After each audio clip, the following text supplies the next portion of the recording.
all the way from New York. I think I saw his video and he made me giggle, but I'm not sure what he's going to talk about. I really hope he's got some good dick jokes. Please give it up, make some virtual noise, smash that like button for the one, the only Brian Bueche. Oh my God. That's what every comedian dreams of. We just want to have someone watch our stuff and go, yeah, I giggled once. That's what we all aim for. But yeah, how's it going, guys? I am coming all the way from New York City, Brooklyn, to be specific. Boy, what a city this is. I came from the suburbs, so I am not a city kid. Like, when I first moved here, I didn't even know what a bodega was. Like, I just thought that was a thing surfer dudes say when they get excited. You know, like, what, dude? You just ripped that gnarly A-frame? Bodega. Like, that's what I thought it was. And then I stepped into one, and I was like, oh, it's a store with a cat. That's all it is. Yeah, I don't know if you guys are doing this in like the Cleveland, Akron area, but in Brooklyn, what a lot of people are doing because of the pandemic is every day at 7 p.m., we are all going out of our windows and just yelling and clapping and banging pots as a thank you to essential workers who are working during the pandemic. I don't really understand the logic behind that. Like, oh, it's no fun. You know what I'm going to get them? Like, I'm going to get them noise canceling headphones as a thank you. You know, like, I don't understand how people thought that this is the most stressed out group of people on the planet. And they're like, let's make noise. They'll love it. You know, it's like, and on the flip side, like, you know what noise they really want to hear? Just the sound of bills getting thrown at them. You know, like, that's the sound that I think any essential worker would want to hear. You know, I don't understand it. But I'm actually, I've had a pretty good pandemic. Even though everyone's quarantined, I can say this now. I am officially off the dating market, which I'm very happy about. I'm still single. I just don't care anymore. Like, that's the difference. Yeah, I just don't have the energy for dating in my 20s anymore. Like, some people have high energy, some people have low energy, young, old. I have divorced energy. Like, don't let the baby face and the luscious hair fool you. Like, in the inside, I am just a hungry man dinner and a Bud Light. Like, that is all I am. That's all I want. And that's it, you know? The ambivalence for dating, it's kind of a new thing for me, though. Like, because I used to care a lot about dating. Like, a lot. Like, I remember when I was in high school, I used to be very religious. I would go to church every Sunday. I would actually, like, read the Bible, like, actually read it. And there was actually a time when I really, really wanted to be a priest. And that was all just to make my virginity look like my choice. You know, like, that's the kind of caring that I had. You know, it was like the most pathetic power move you've ever seen. I also remember there was this time I learned about this thing called FOMO. I don't know if you guys have heard of this. It's an acronym for fear of missing out. And it's basically the idea that people generally are happier when they try something and fail than if they don't try something and then wonder what would have happened, right? So I thought, oh, I'll use that to my advantage. I'll ask a girl out and just hope she says no, and then I'll be happy. Don't do that. That's not a good way to do anything. I tried that, and it was such a disaster. We dated for 3 years. It was terrible. Like, don't ever do that.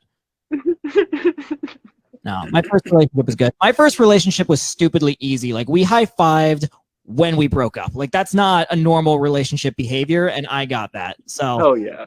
Yeah, exactly. Yeah, I actually find I have a very specific demographic of women that are interested in me, and maybe it's just because I live in New York City. Very shy, very quiet, white social workers. Like, I don't understand how that happened, but it did. And for those who are wondering, no, this is not me about to be like, oh, I date social workers and therapists for free therapy. Like, no, that is not what this is about. I have insurance. That's not what this is about. This is about how, for some reason, these girls just can't stay away from me. Like, Columbia's social work program is just a conveyor belt, like, straight into my DMs. Like, I don't know how it happens. It's to the point where I feel like I should just be at this graduation ceremony, you know? Like, I can sit in the stands with the parents, and they're like, oh, who are you here for? And I'm like, I don't know. Who are you here for? And is she single, you know? For the record, I don't want to do this. Like, I don't want to do this. It feels weird, but to me, dating is like going to the dentist. Like, I just want to get it over with, and I'm sick of my mom trying to arrange it for me, you know? I'm also old-fashioned in the sense that I don't like social media very much, but it's like kind of required when you're dating now. Like girls will message me on dating apps and they will be like, I need to make sure you're not a stalker. Please send me your Instagram, Twitter, Facebook, TikTok, YouTube, LinkedIn, Netflix, LimeWire, Duolingo, and MySpace accounts right now. I'm like, I'm sorry, who's the stalker here? Like, I just want to see your face. That's all I need. I don't need anything else. I don't need to verify anything. Just show me you're a person and I'm fine. Yeah. And by the way, I know this sounds a little complaining, but like I should point out, I'm not expecting every woman I meet to like, fall in love with me. Like I get it. This face does not scream dream man. Okay, like this face screams Mets man. I get that. That's not for everybody. But I'm just asking for a little honesty, you know. So I'm not like off the dating market per se, but I'm like in the back room of the smoke shop. You know what I mean? Like you got to know I'm back there. You got to want me. You got to know which guy behind the counter to talk to, and you got to be like, hey, man, is it true about Ryan? And then he's like, I don't know, man. You think you can handle Ryan? And then you got to be like, well, why don't I show you this? And you reach into your coat pocket and you pull something out, and it's a Columbia diploma. And he's like, all right, you're good. You're good, man. Like, you can handle Brian.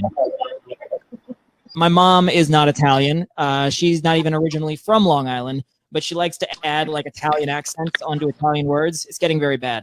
I was talking to her the other day, and she was like, oh, hey, Brian, I had a pretty good day today. I got some milk. I got some eggs. I got some mozzarella, you know, and I got some bread, and I got some prosciutto, you know, and, oh, they were having a sale on some parmigiano, reggiano, giamma the Django Unchained, the Giamma. I'm like, Mom, you are from Michigan. You cannot do this, all right? They don't have Italian people in Michigan. They have Kid Rock, and they have Eminem. That's not okay, mother. That's awesome. I Thank you. have to say, I've not been to Long Island, but I love your iced tea. Yeah, you know why? Because it's like 99% alcohol. That's why. That shit's single-handedly keeping Applebee's in business. You think anyone's going there for their endless apps? No, they're going there. They're just giving you Long Island iced teas for $2 on a glass. Oh boy. How much time do I got left? I don't even know. 40 minutes. 40 minutes. Oh my God. Hell yeah, dude. I'll end with this. I was looking up some internet rumors because that's what you do in quarantine. And I was looking up a whole bunch of weird conspiracy theories and things like that. And my favorite one that I've found so far is Stevie Wonder is not blind. He's been fooling everybody this entire time. I don't know if that's true or not. I don't know Stevie Wonder, but he's been famous for like 40, 50 years now. If he's been blind this whole time and nobody noticed, I'm not mad at him. I'm mad at literally everybody else. Like he's been famous for his entire life and not one person was ever like, hey, Stevie, you know, like try it out, you know? All right, but that's my time, guys. Thank you very much. Yeah, Good give it stuff. up one more time for Brian. That was wild, man. So hey, if you enjoyed the show today, make sure to join us live every Friday at 7 o'clock for the Stay at Home Show. We're live on Facebook every single Friday at the Eargasm Comedy Showcase. Join us and stay COVID safe every Friday at 7.